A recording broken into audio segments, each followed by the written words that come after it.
Yo mga paro, welcome back to my YouTube channel.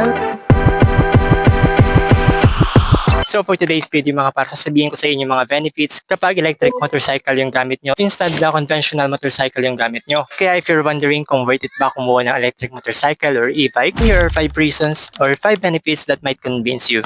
Benefit number 1, cost savings mga par.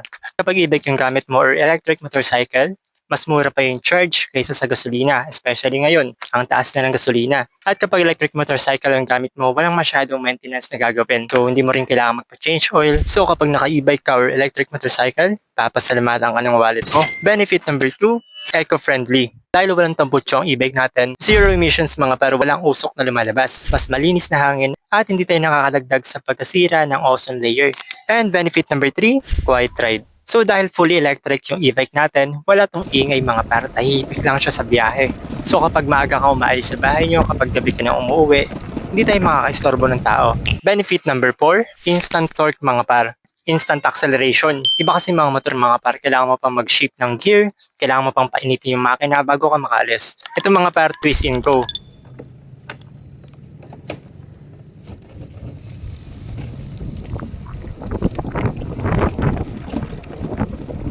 At usually mga par kapag e-bike meron pa tong pa-bonus na reverse.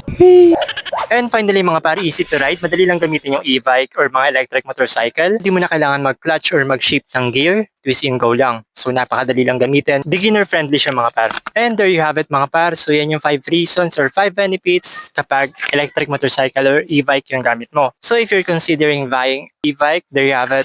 At ano sa 5 yung pinaka nagusto nyo benefits or reason? Comment down below. And see you in my next vlog. Bush!